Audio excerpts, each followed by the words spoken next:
Deutsch lernen durch Hören.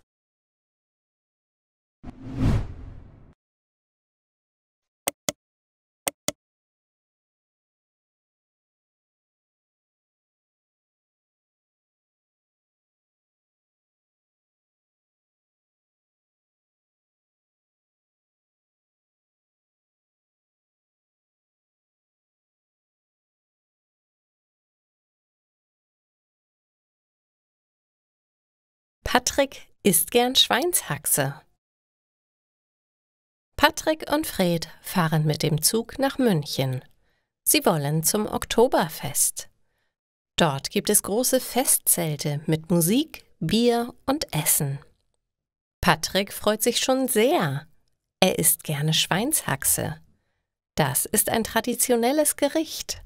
Es ist ein Stück vom Bein eines Schweines. Das nennt man in Bayern Haxe.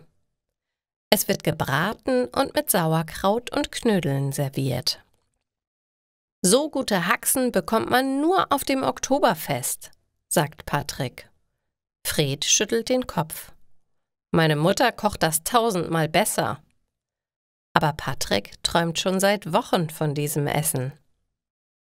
Als sie auf dem Festgelände ankommen, suchen sie sich einen freien Platz in einem der Festzelte.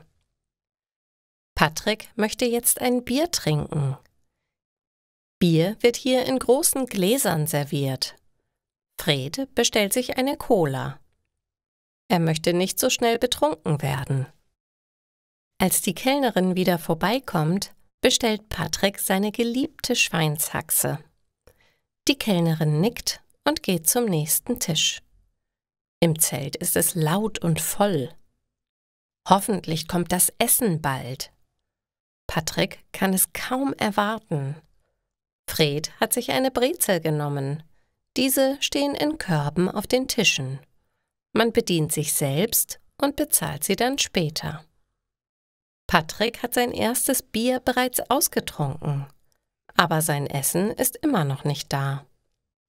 Fred sagt, trink nicht so viel auf nüchternen Magen, sonst wird dir übel. Aber Patrick ruft der Kellnerin zu, bitte noch ein Bier, und wo bleibt meine Schweinshaxe? Die Kellnerin nickt und eilt davon. Sie hat viel zu tun. Kurz darauf stellt sie ihm sein Bier auf den Tisch, kassiert und geht weiter. »Hey, hallo, was ist mit der Haxe?« Patrick ruft ihr nach, aber sie hört ihn nicht. Fred gibt seinem Freund eine Brezel. »Hier, iss doch einfach eine Brezel. Anscheinend wirst du die Schweinshaxe sicher nicht essen.« Patrick ist verärgert. Die ganze lange Reise und nun bekommt er nicht einmal sein Lieblingsgericht. »Ach was, Patrick, nicht ärgern. Meine Mutter macht dir am nächsten Sonntag eine Haxe. Die schmeckt 1000-mal besser als das, was du hier bekommst.« »Also gut, aber mit Sauerkraut und Knödeln.« Patrick kann wieder lachen und nimmt sich noch eine Brezel aus dem Korb.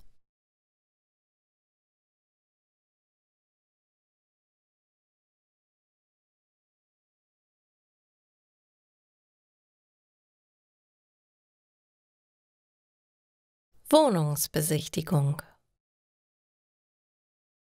Carla sucht eine Wohnung.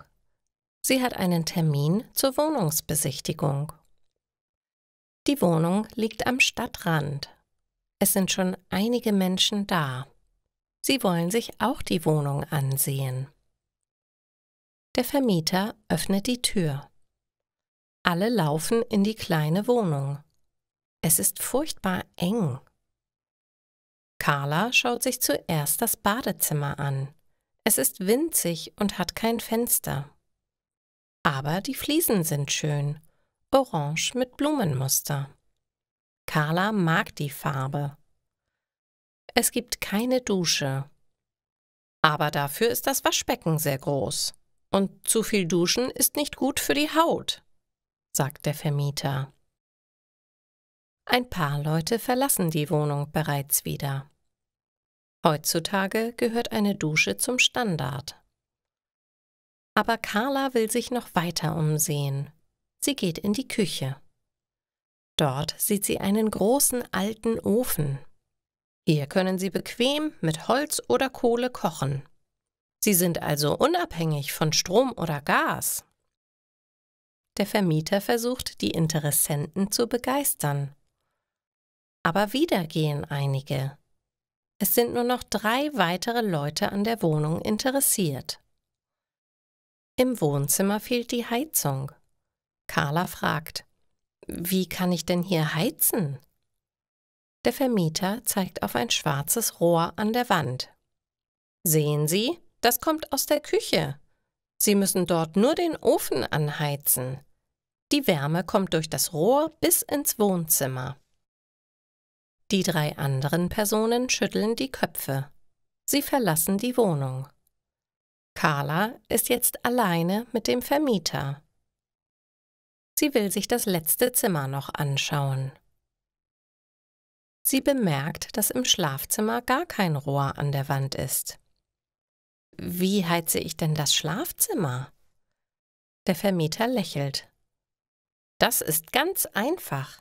Sie machen in der Küche Feuer im Ofen. Darauf können Sie heißes Wasser machen. Das kommt in die Wärmflasche und die legen Sie in Ihr Bett. Carla hat genug gesehen. Sie möchte es lieber etwas bequemer haben. Leben wie im Mittelalter? Es tut mir leid, das möchte ich nicht. Da sucht sie lieber noch etwas weiter.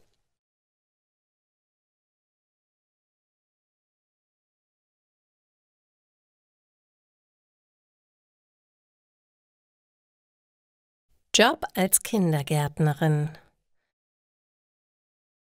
Tanja studiert Mathematik.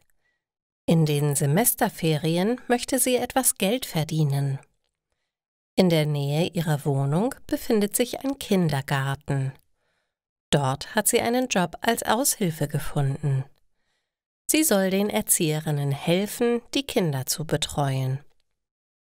So schwer kann das nicht sein. Es sind ja nur Kinder, denkt Tanja. Heute ist ihr erster Tag. Tanja ist pünktlich vor Ort. Maria, die Leiterin des Kindergartens, öffnet gerade die Tür. Hallo Tanja, herzlich willkommen. Ich hoffe, du wirst dich hier wohlfühlen. Komm mit, ich zeige dir alles. Tanja schaut sich genau um. Es gibt 2 Gruppenräume, eine Küche und ein Badezimmer mit winzigen Toiletten und kleinen Waschbecken. Wie bei den Zwergen. Durch eine Tür geht man in den Garten. Dort gibt es einen Sandkasten, eine Rutsche und Schaukeln. Die Möbel sind alle so klein, dass es für Tanja unbequem ist, darauf zu sitzen. Aber du wirst ohnehin kaum sitzen. Bei uns ist immer etwas los. Maria zeigt Tanja noch, wo sie ihre Tasche abstellen kann. Dann kommen schon die ersten Kinder. Es wird laut. Manche Kinder weinen, wenn die Mutter oder der Vater sich verabschiedet. Diese Kinder müssen getröstet werden. Einige Kinder rennen herum und schreien aus Spaß. Tanja merkt, dass der Job nicht so einfach ist, wie sie dachte. 2 kleine Mädchen streiten sich um eine Puppe. Ein Junge fährt mit dem Bobbycar über Tanjas Fuß. Tanjas Nerven allerdings sind jetzt schon am Ende. Sie schaut auf die Uhr. Es ist erst 9:30. Um 12 Uhr gibt es Essen. Viele Kinder können noch nicht mit Messer und Gabel umgehen. Für sie muss Tanja alles klein schneiden. Sie essen dann mit dem Löffel. Nach dem Essen muss alles geputzt werden. Einige Kinder brauchen frische Kleidung. Manche benötigen eine neue Windel. Tanja hatte sich alles etwas einfacher vorgestellt. Zum Glück hat sie nur einen Halbtagsjob. Nach dem Aufräumen kann sie gehen. Sie hat jetzt viel mehr Respekt vor Erzieherinnen. Nur Kinder betreuen, das kann ganz schön anstrengend sein.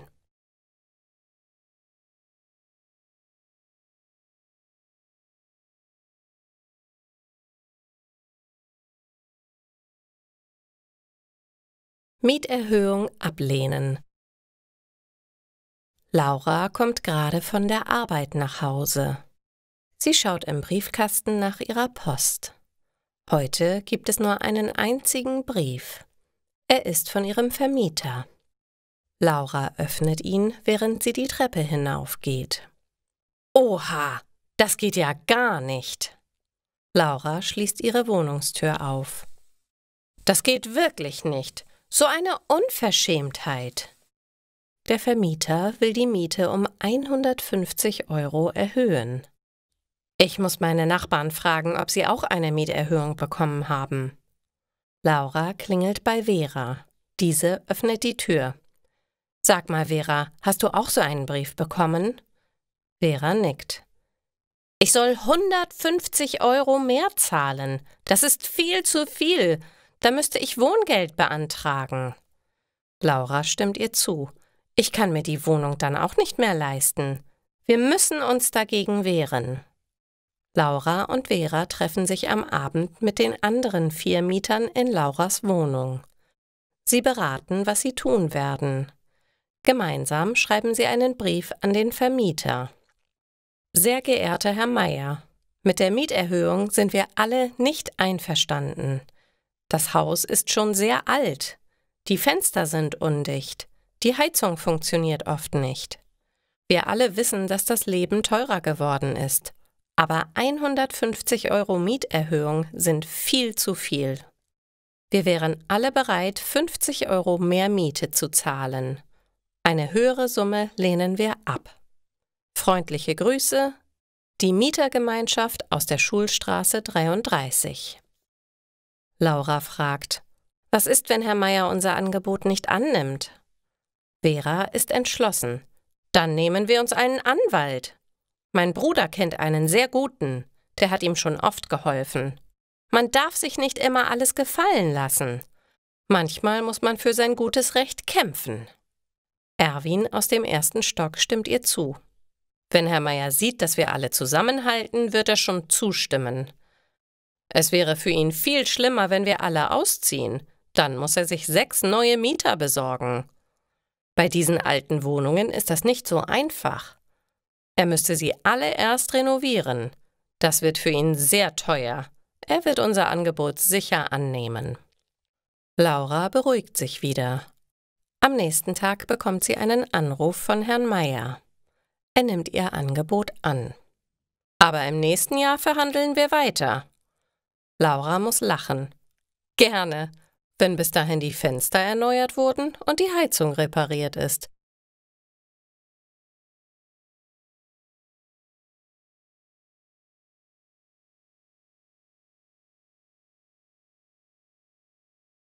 Einen Termin absagen. Tina hat heute einen Termin beim Orthopäden. Sie soll um 10 Uhr dort sein. Leider hat sie den Termin in ihrem Kalender nicht eingetragen. Sie hat um 10:30 einen weiteren Termin bekommen, der sehr wichtig ist. Sie muss zum Jobcenter. Wenn sie dort nicht erscheint, wird ihre Leistung gekürzt. Eben hat sie den Zettel mit dem Orthopädentermin gefunden. Was mache ich denn jetzt? Einen Termin beim Orthopäden bekommt man nicht so schnell. Ich habe schon 3 Monate warten müssen. Wenn ich diesen Termin verschiebe, muss ich wieder monatelang warten. Meine Rückenschmerzen werden immer schlimmer. Aber wenn ich den Termin beim Jobcenter verpasse, werden sie mir die Leistung kürzen. Das ist noch viel schlimmer. Tina ist ratlos. Ihr Freund Thomas will sie beruhigen. Ruf doch beim Jobcenter an. Vielleicht kannst du etwas später kommen. Aber Tina hat Bedenken. Ach, die werden sicher vermuten, dass ich keine Lust habe.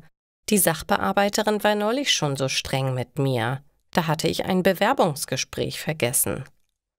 Tina, du musst dich unbedingt besser organisieren. Trag doch die Termine immer gleich ins Handy ein. Das erinnert dich dann und du kannst nichts mehr verpassen. Du kannst dann auch keine doppelten Termine mehr machen. So ein Handy ist doch ein praktischer Helfer. Und jetzt ruf bitte beim Jobcenter an. Tina ruft ihre Sachbearbeiterin an. Sie ist sehr aufgeregt. Hallo, Frau Weber, hier ist Tina Müller. Ich habe heute einen Termin bei Ihnen. Ich soll um 10:30 kommen, aber ich habe heute um 10 Uhr auch einen Termin beim Orthopäden. Was mache ich denn jetzt? Auf Arzttermine muss man doch immer so lange warten. Können wir unseren Termin bitte auf morgen verschieben? Hallo, Frau Müller. Bitte beruhigen Sie sich. Ich schaue mal in meinen Kalender. Moment bitte. Sie sagten heute um 10:30? Da habe ich gar keinen Termin eingetragen. Aber ich habe hier ein Schreiben von Ihnen. Da steht der Termin für heute drin. Frau Weber schweigt eine Weile. Dann sagt sie: Das ist mir jetzt aber peinlich. Ich habe Ihnen tatsächlich den Termin so mitgeteilt, aber ich habe ihn nicht in meinen Kalender eingetragen. Sie können natürlich zu Ihrem Orthopäden gehen. Ich kenne das Problem mit Arztterminen sehr gut. Kommen Sie doch übermorgen um 9:30 bei mir vorbei. Ich muss mich bei Ihnen entschuldigen. So etwas darf nicht passieren. Tina ist erleichtert. Sie müssen sich nicht entschuldigen. Ich hatte ja auch den Arzttermin vergessen. Wir sind alle nur Menschen. Also bleibt es bei übermorgen. Vielen Dank. Thomas hat dem Gespräch zugehört. Er muss lachen. Die ganze Aufregung war total umsonst. Aber trag dir den Termin sofort ins Handy ein. Und jetzt solltest du losgehen. Es ist schon 9:30. Du musst zum Orthopäden.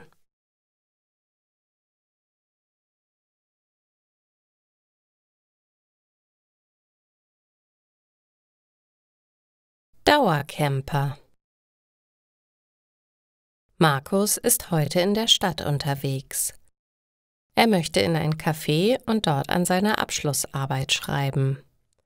Zu Hause sind die Handwerker, weswegen er keine Ruhe findet. Sie müssen eine Wand herausreißen und machen deswegen viel Krach.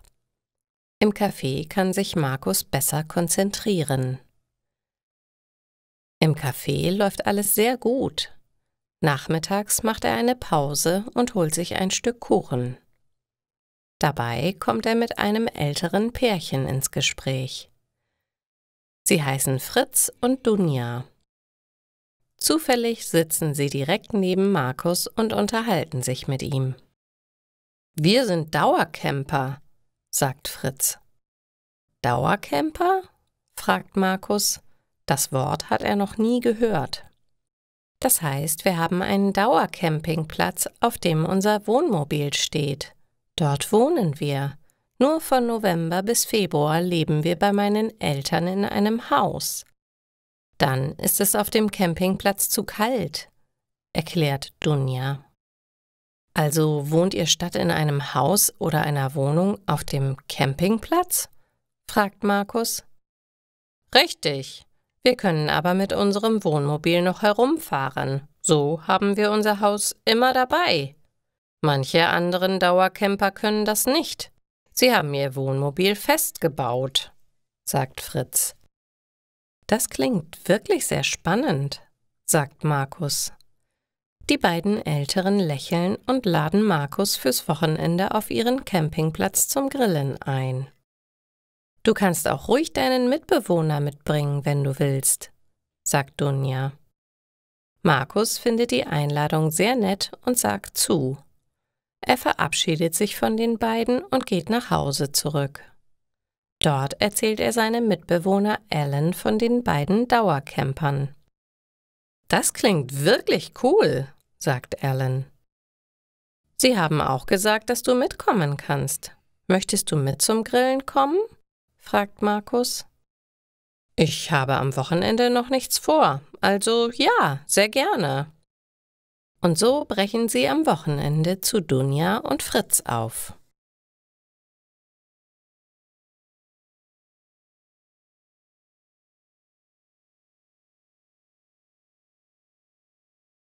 Der Billigflieger. Willkommen an Bord von Ryanair. Wir wünschen Ihnen einen angenehmen Flug. Das Flugzeug bewegt sich. Konrad sitzt am Fenster. Er macht den Gurt dran. So ist er sicher. Hoffentlich. Er schaut hinaus. Die Sonne geht unter. Es sieht sehr schön aus. Er macht ein paar Fotos mit seinem Handy. Das Flugzeug wird schneller. Konrad hält sich an seinem Sitz fest. Er hat ein bisschen Angst. Er ist noch nie mit einem Billigflieger geflogen. Sonst fährt er immer mit dem Zug. Aber dieses Wochenende möchte er eine Freundin in London besuchen. Da macht es mehr Sinn, mit dem Flugzeug zu fliegen.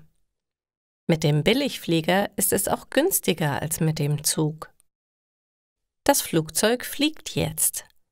Es wackelt stark. Konrad hält sich stärker an seinem Sitz fest. Ich hoffe, wir stürzen nicht ab, denkt er. »Hey, ist alles okay?« fragt jemand. Er dreht sich um. Ein Student sitzt neben ihm.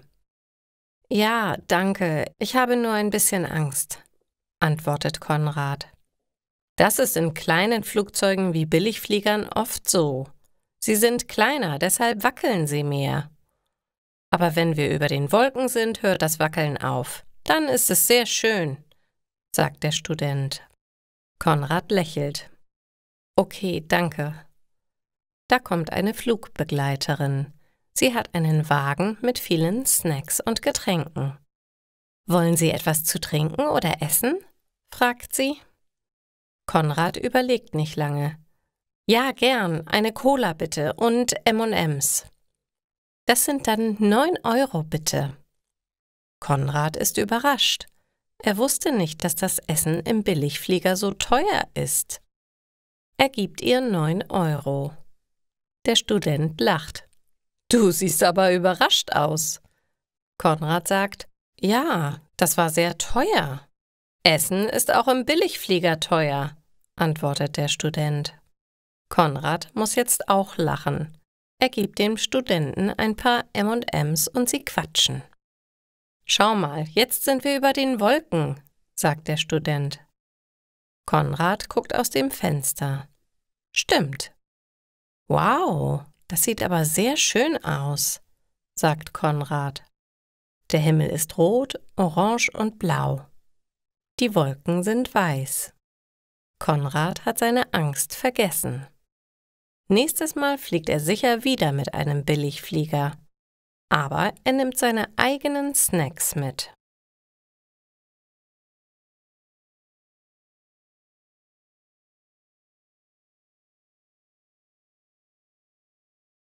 Leonie wartet auf Schnee. Es ist ein Sonntagvormittag im Januar. Leonie sitzt in ihrem Zimmer und schaut aus dem Fenster. Draußen ist alles grau. Die Wolken, die Straße, die Autos. Sogar die Menschen sind grau. Leonies Mutter kommt zu ihr ins Zimmer. Was machst du da? Leonie zuckt mit den Schultern. Ich warte auf Schnee. Ich glaube nicht, dass es heute schneien wird. Komm doch zu mir in die Küche. Du kannst mir beim Backen helfen. Heute Nachmittag kommt die Oma. Wir müssen noch einen Kuchen machen. Aber Leonie möchte lieber aus dem Fenster schauen. Sie will den Schnee nicht verpassen. Die ersten Flocken sind immer die schönsten. Die Mutter schüttelt den Kopf. Dann geht sie in die Küche. Draußen geschieht nichts. Kein Schnee fällt. Alles ist immer noch grau. Leonie langweilt sich. Ich zähle jetzt bis 10. Wenn bis dahin kein Schnee kommt, gehe ich in die Küche. Sie zählt absichtlich sehr langsam.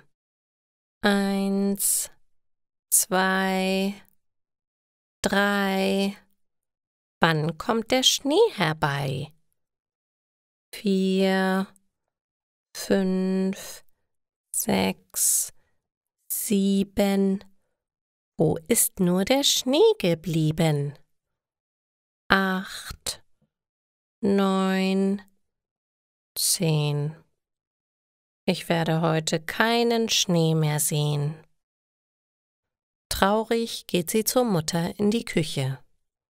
Diese ist gerade dabei, den Teig zu rühren. Wie schön, dass du da bist, Leonie. Kannst du mir bitte noch ein bisschen Margarine geben? Leonie hilft ihrer Mutter beim Backen. Nach einer Weile ist der Kuchen fertig. Leonie, wir sollten noch etwas Puderzucker darüber streuen. Dann sieht der Kuchen schöner aus. Leonie holt ein Sieb. Die Mutter füllt etwas Puderzucker hinein. Sie zeigt ihr, wie man den Zucker über den Kuchen streut. So, jetzt kannst du deinen eigenen Schnee machen. Leonie lacht.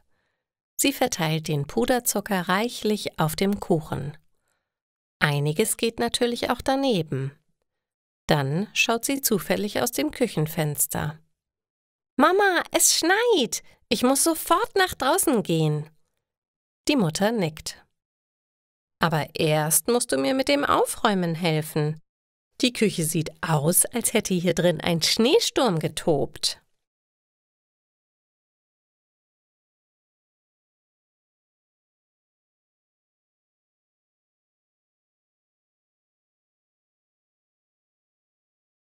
Sehtest beim Augenarzt.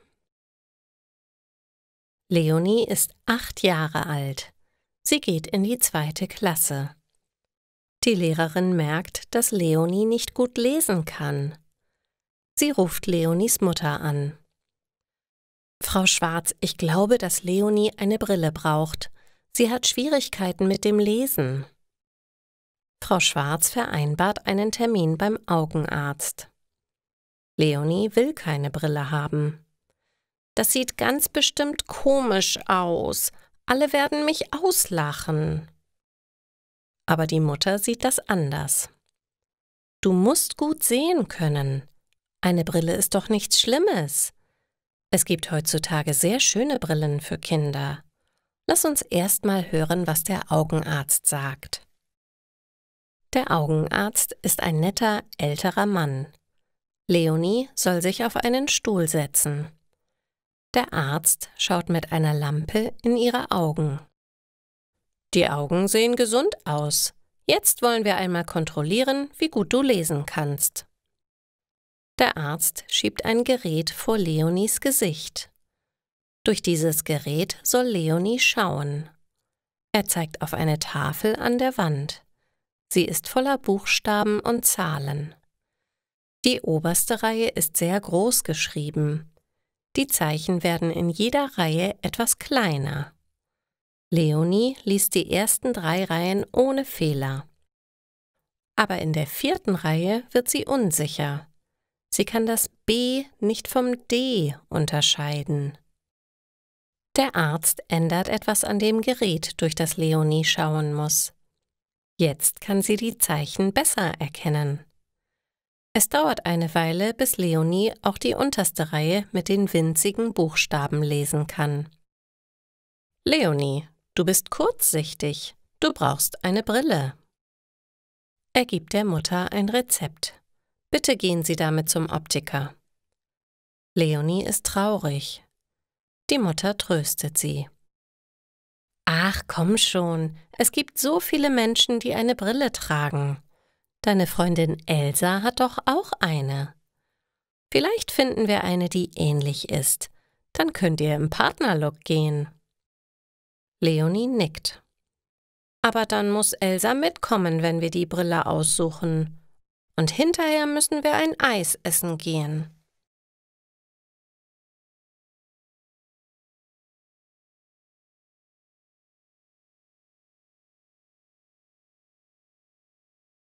Azubis.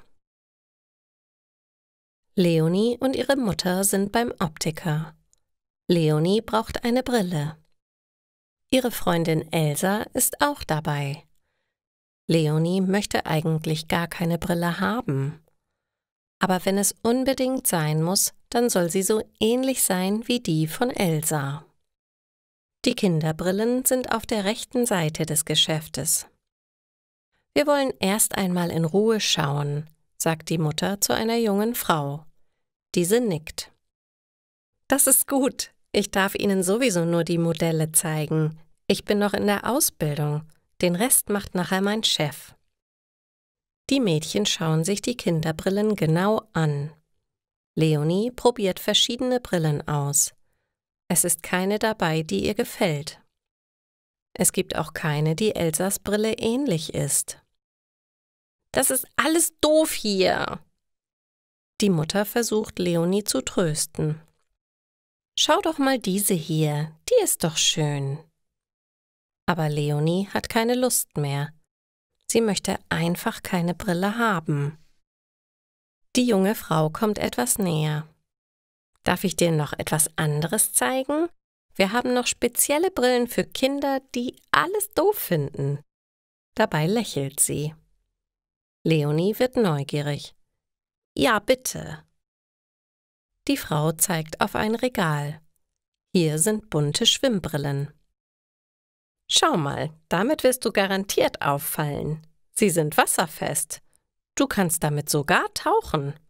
Und sie rutschen nicht vom Kopf. Und…« Weiter kann sie nicht reden. Leonie und Elsa lachen zu laut. Die Mutter schüttelt den Kopf. »Was für ein Unsinn!« Aber die junge Frau lässt sich nicht aufhalten.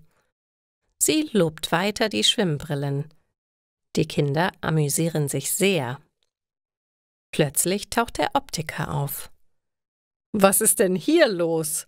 Annika, versuchst du schon wieder, unsere Kunden zu ärgern?« Er entschuldigt sich bei Leonies Mutter. »Annika ist unsere Auszubildende. Sie hat nur Dummheiten im Kopf. Immer diese Azubis.« Aber die Mutter bemerkt, dass Leonie und Elsa sich inzwischen wieder die richtigen Brillen anschauen. Lassen Sie nur, Ihre Annika hat eben die Stimmung gerettet. Ich glaube, wir werden heute doch noch eine Brille für Leonie finden.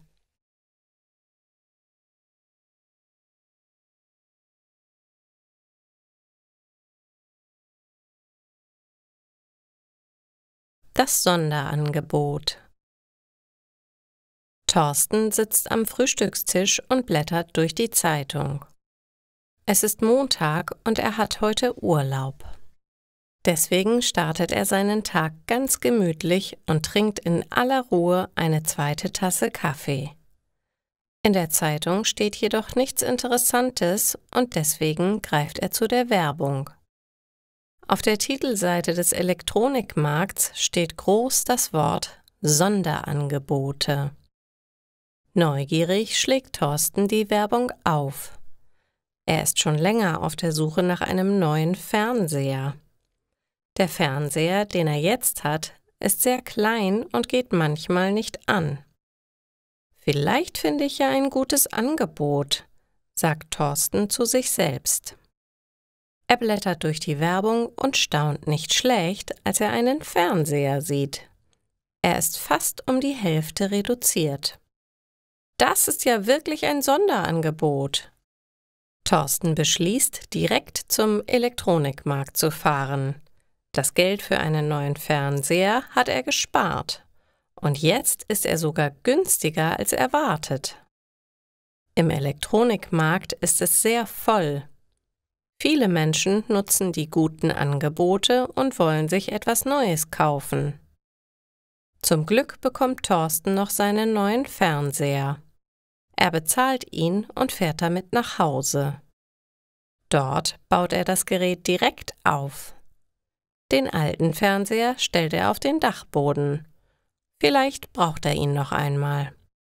Abends kommt seine Frau Hannelore von der Arbeit.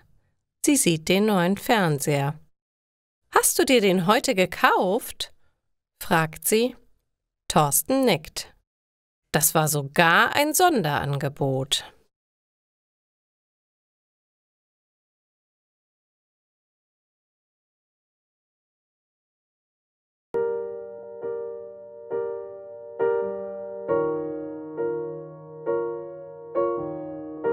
Ich sitz an meinem Schreibtisch, dein Foto steht vor mir.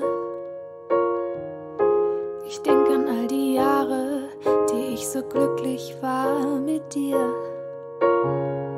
Unser Leben läuft noch einmal an mir vorbei. So als wär es gestern, als wärst du noch bei mir. jede Furche im Gesicht. Du warst so voller Liebe, voller Zärtlichkeit und Licht. Du warst stets an meiner Seite, hast mich immer aufgefangen. Du warst der Anker meines Lebens und bist viel zu früh gegangen. Ich vermisse dich so sehr, ich vermisse auch dein Lachen. Auch wenn du mit mir geschimpft hast und so vieles mehr. Mein Leben ist nicht mehr dasselbe, wie es einmal war. Doch ich danke dir für jede Stunde, in der ich glücklich mit dir war. Ich liebte an dir jede Falte, jede Furche im Gesicht.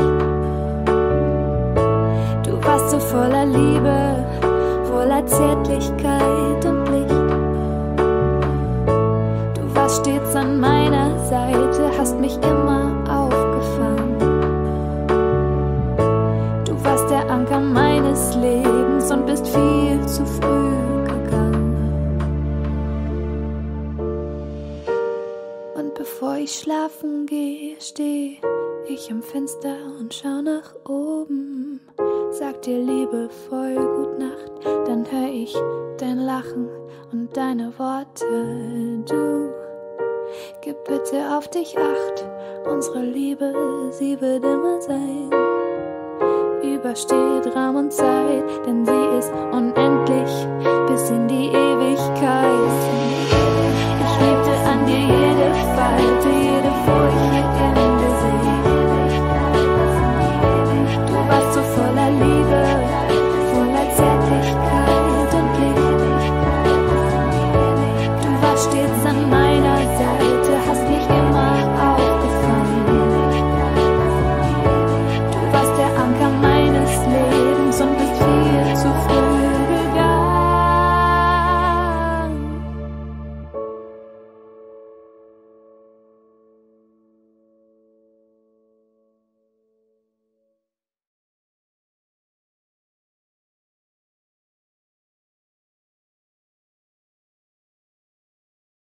Notfallpakete. Tina wohnt mit ihrer Familie in einem alten Haus auf dem Land. Das Dach ist undicht. Der Ofen schafft es kaum, die Zimmer zu beheizen. Jetzt im Winter ist es sehr kalt im Haus. Tina liebt das Haus trotzdem. Im nächsten Frühjahr werden sie das Dach reparieren. Und einen neuen Ofen werden sie auch kaufen. Aber diesen Winter müssen sie noch so verbringen. Die Nachbarn im Dorf mögen Tinas Familie. Manchmal stellen sie ihr Kartoffeln oder Äpfel vor die Tür. Tina hat zurzeit keine Arbeit.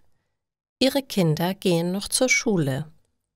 Ihr Mann ist krank und sie möchte sich um ihre Familie kümmern.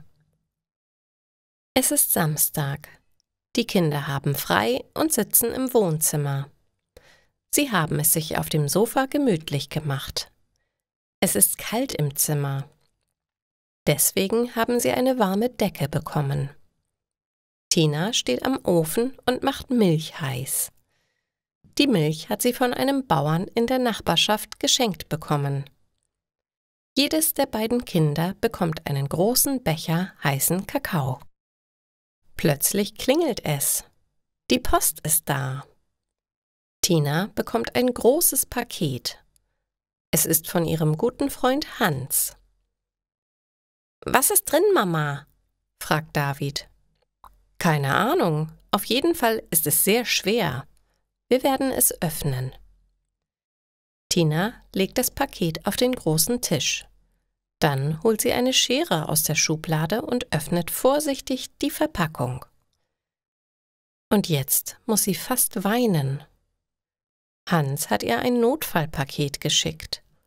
Unten liegen Briketts. Deshalb ist das Paket so schwer. Mit Briketts kann man den Ofen länger warm halten als mit Holz. Außerdem findet sie Nudeln, Konservendosen, Schokolade, Kaffee und mehrere DVDs und einen Brief. Liebe Tina, ich weiß, wie kalt es jetzt bei euch ist. Hier habt ihr ein paar Dinge, die euch über den Winter helfen. Ich sende euch jetzt jede Woche ein Notfallpaket. Zu Weihnachten komme ich euch besuchen und bringe noch mehr Briketts mit. Liebe Grüße an alle, euer Hans. Tina und ihre Familie freuen sich sehr über das Paket. Tina kocht Nudeln mit Tomatensauce. Zum Nachtisch gibt es Schokolade. Dann schauen sich alle gemeinsam eine der DVDs an. Tina nimmt sich vor: Im Sommer kochen wir Marmelade und schenken sie dem Hans. Dann hat er auch von uns ein Notfallpaket. So eine gute Marmelade kann man nämlich nirgendwo kaufen.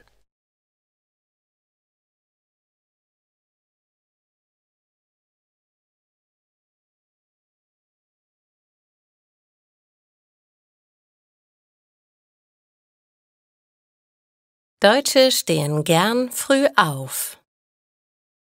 Irina hat um 8 Uhr einen Termin im Rathaus. Darum muss sie schon um 7:30 mit dem Bus fahren. Warum müssen solche Termine immer so früh sein? Stehen Deutsche gern früh auf? Fragt sie sich, als sie in den Bus steigt. Um diese Zeit sind die Busse immer sehr voll. Man bekommt nur mit viel Glück einen Sitzplatz.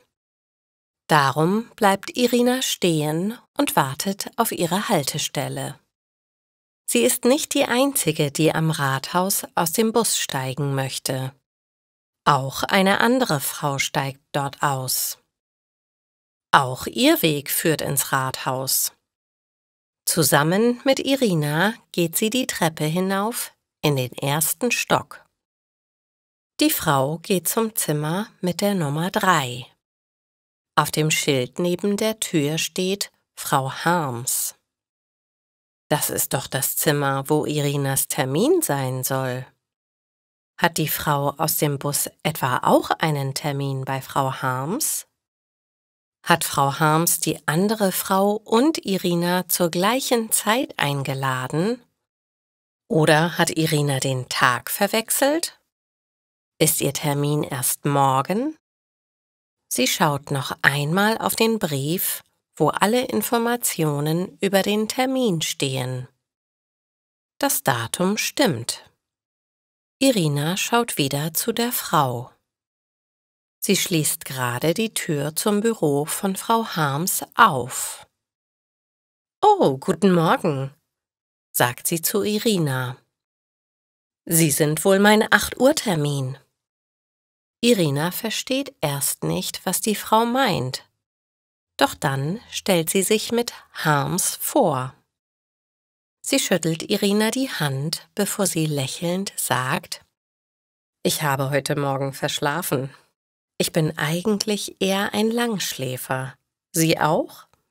Ich stehe gar nicht gern früh auf, aber das gehört leider zu meinem Job.«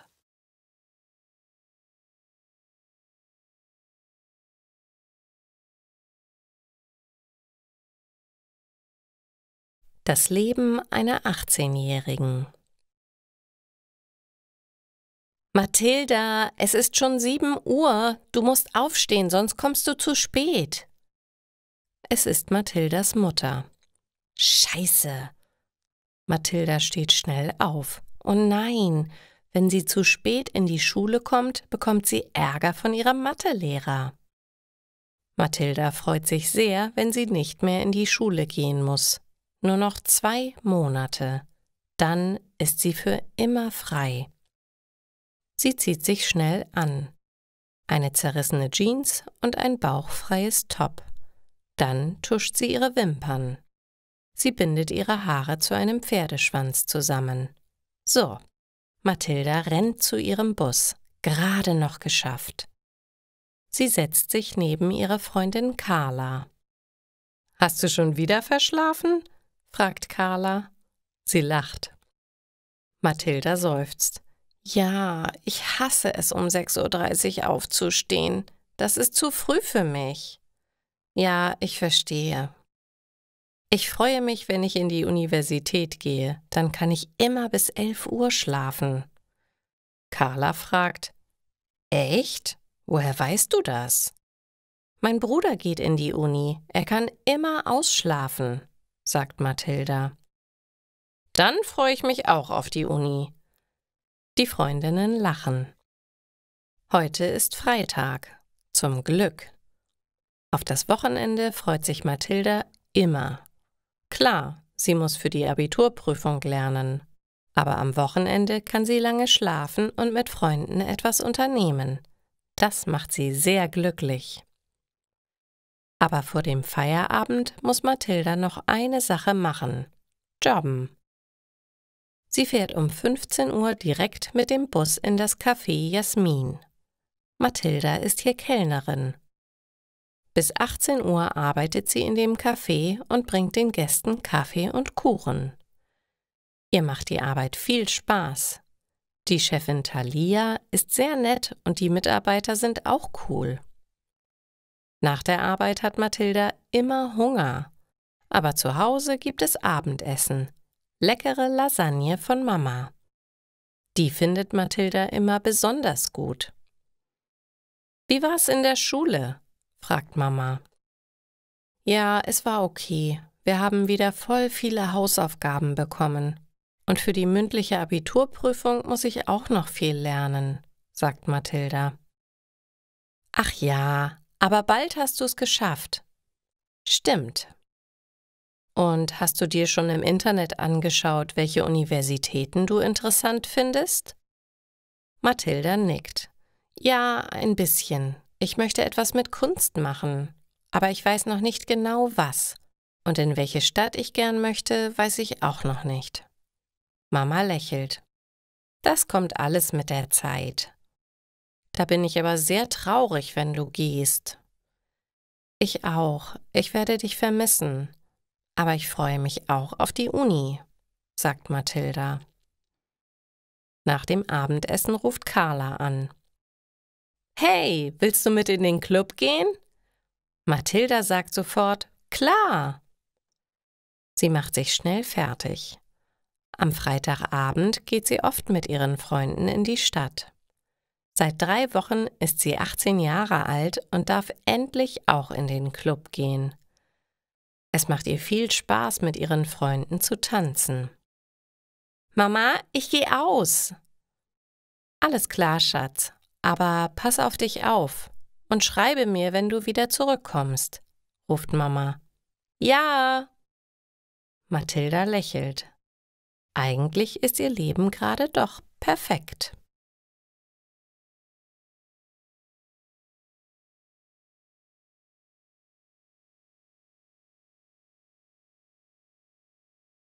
Was gibt's dort zu sehen?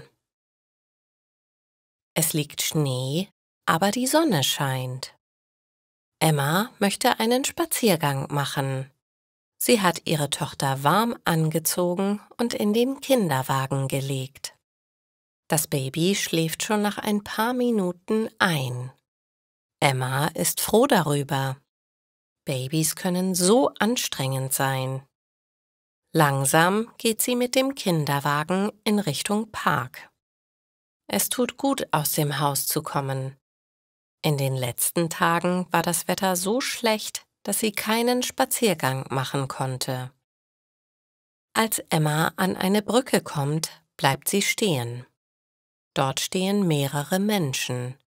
Sie schauen in den Fluss unter der Brücke. Emma tut das Gleiche. Sie möchte wissen, was es dort zu sehen gibt. Sie sieht aber nur Wasser. Da ist nichts ungewöhnlich. Warum sehen die Menschen bloß in den Fluss? Emma tippt einer älteren Frau auf die Schulter und fragt, was gibt's denn hier zu sehen? Die Frau dreht sich um und antwortet, das weiß ich auch nicht.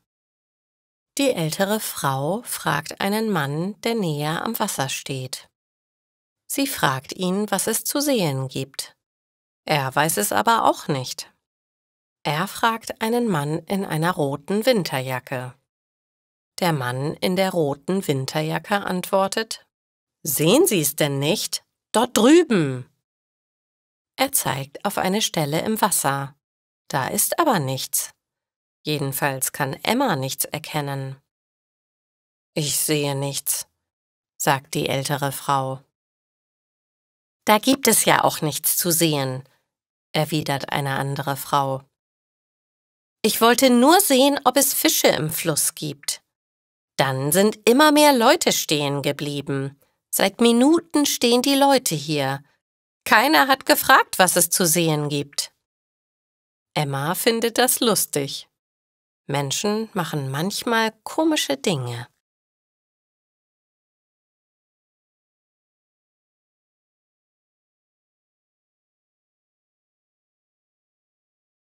Deutsch lernen im Tandem. Carmen kommt aus Spanien. Sie ist schon einige Monate in Deutschland. Auf der Volkshochschule hat sie einen Grundkurs in Deutsch gemacht. Sie möchte die Sprache noch besser lernen. Ihr Lehrer empfiehlt ihr das Tandemlernen. Du brauchst dazu einen deutschen Partner oder eine Partnerin, die deine Sprache lernen möchte. Sie sollte ebenfalls ein paar Grundkenntnisse haben. Carmen fragt nach. Also suche ich jemanden, der Spanisch lernen möchte? Der Lehrer nickt. Ja, genau. Viele Deutsche lernen Spanisch in der Schule. Aber wenn man eine Sprache nicht regelmäßig benutzt, vergisst man sie bald wieder. Wir haben hier ein Tandem-Projekt. Lass uns mal schauen, ob wir jemanden für dich finden. Er oder sie sollte in deiner Nähe wohnen. Ihr trefft euch ja öfter. Oft entstehen durch das Tandemlernen sehr schöne neue Freundschaften. Nina hat sich vor ein paar Wochen in die Datei der Volkshochschule eingetragen. Sie kann schon etwas Spanisch, aber sie möchte bald für einige Monate nach Spanien. Deshalb will sie die Sprache besser lernen. Sie wohnt in der Nachbarschaft von Carmen. Heute treffen sich die beiden Frauen zum ersten Mal in einem Café. »Hallo, du musst Carmen sein. Ich bin Nina. Schön, dich kennenzulernen. Aus welcher spanischen Region kommst du? Ich möchte nach Barcelona. Dort mache ich ein Praktikum bei einem Tierarzt.« Carmen freut sich. »Was für ein Zufall! Ich komme aus Barcelona. Ich kann dir viele Tipps für die Stadt geben. Und du kannst mir helfen, mich hier besser zurechtzufinden. Ich möchte Informatik studieren. Aber dazu muss ich deine Sprache noch viel besser können.« Carmen und Nina unterhalten sich abwechselnd auf Deutsch und Spanisch. Zu Anfang ist das etwas ungewohnt, aber bald haben die beiden viel Spaß. Sie lachen über ihre eigenen Fehler. Sie korrigieren sich gegenseitig. So macht das Lernen richtig Spaß. Carmen ist froh, dass ihr Lehrer ihr den Tipp mit dem Tandemlernen gegeben hat.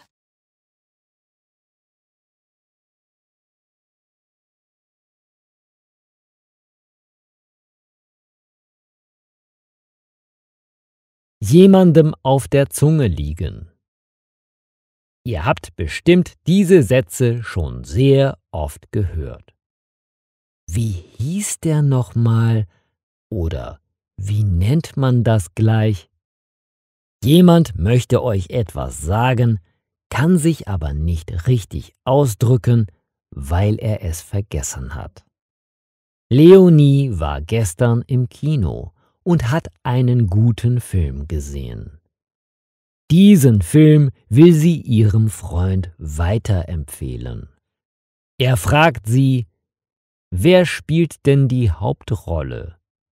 Leonie weiß es eigentlich, aber genau in diesem Moment fällt ihr der Name nicht ein. Sie denkt nach und versucht intensiv, sich an den Namen zu erinnern. Weißt du, er hat auch in Sherlock Holmes als Detektiv mitgespielt, sagt sie zu ihrem Freund. Dann überlegt sie weiter. Wie heißt er nochmal? Sein Name fängt mit B an. Bernd, Bernhard. Warte, sag nichts. Es liegt mir auf der Zunge.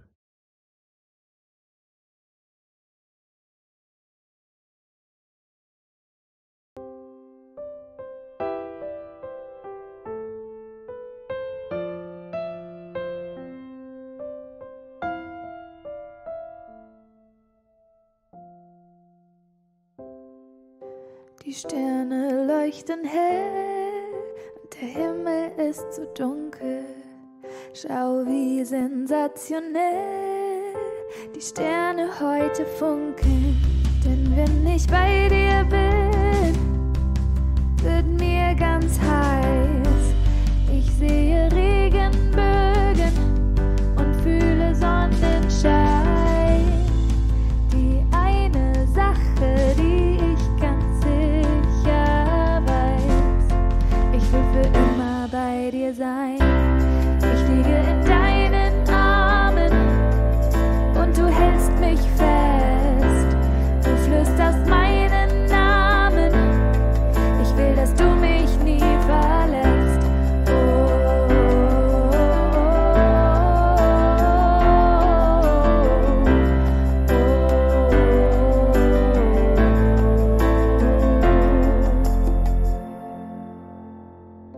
Wir schauen raus am nächsten Morgen und wir sehen die Sonne aufgehen. Bei dir fühle ich mich geborgen. Ich will nie wieder aufstehen, denn wenn ich bei dir bin, wird mir ganz heiß. Ich sehe Regenbögen und fühle Sonnenschein. Die eine Sache, die ich ganz sicher weiß: Ich will für immer bei dir sein. Ich liege in deinen Armen und du hältst mich fest. Du flüsterst meinen Namen.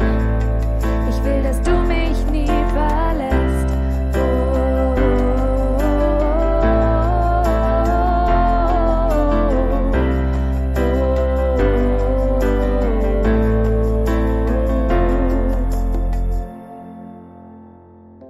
Wir liegen zusammen auf der Wiese und trinken beide ein Glas Wein. Ich spüre eine leichte Brise und weiß, es könnte nicht schöner sein. Denn wenn ich bei dir bin, wird mir ganz heiß. Ich sehe Regenbögen und fühle Sonnenschein.